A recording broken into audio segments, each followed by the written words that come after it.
Groceries are ridiculously expensive, but if you're struggling to keep food on the table, you might qualify for SNAP, also known as food stamps. The trick is knowing how to apply without getting scammed, overwhelmed, or stuck in red tape. So let's go over exactly what you need to do to get approved as fast as possible. And also, you need to know that if you get an EBT card, that can unlock discounts on amazing things like Amazon, internet service, and even zoo admission. I have a list of over 1,000 EBT discounts you can get at lowincomerelief.com/EBT, so make sure you go check that out as soon as you get your card. But for now, I know that applying for SNAP, the Supplemental Nutrition Assistance Program, can feel very overwhelming, but it doesn't have to be. The key is knowing exactly what you need before you start, finding the right website so that you apply with the government and you don't fall for a scam, and making sure that you get all of your paperwork in on time. So let's go through this process together. Before you even start trying to fill out the application, start by gathering your documents. And that begins by figuring out who is in your SNAP household, because this is going to be one of the biggest factors in how much SNAP EBT you qualify for.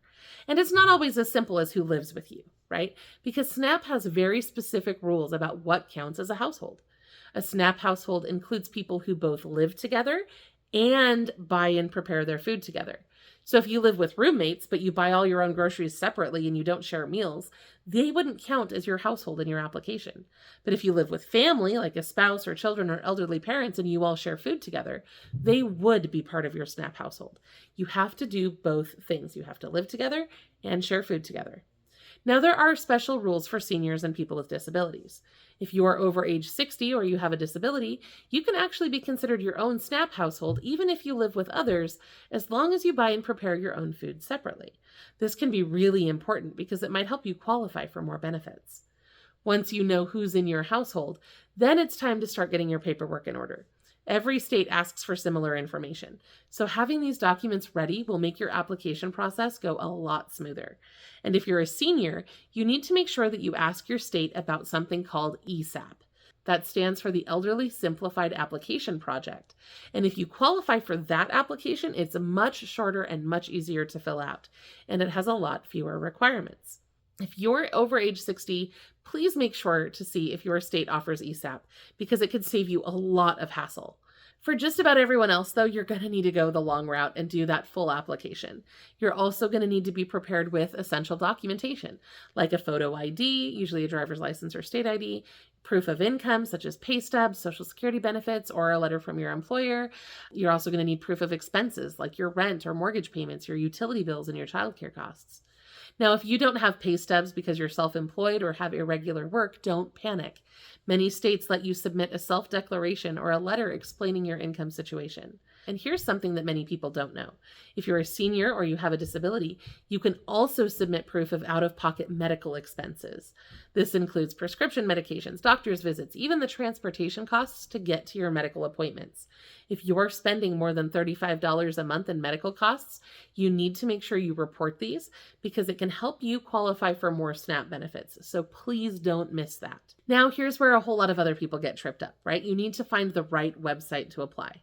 SNAP is a government program, which means scammers love to create fake lookalike sites so that they can steal your personal information. SNAP is always free to apply for. If a website asks you for money or promises instant approval, it is a scam. Don't do it. The best way to find your state's official SNAP website is by using the USDA's SNAP State Directory. I'll put the link on screen here, and you can also find that link in the description. Now, all you have to do is click on your state and then look for the section that says Online Application. This is going to take you directly to your state's real application page. No scams, no shady websites, just the real deal. Now, once you've found the right website, you can usually apply online. But if you're not comfortable with that, don't worry. You can also apply in person at your local SNAP office, by mail with a paper application, or even over the phone in some states. Just pick the option that works best for you.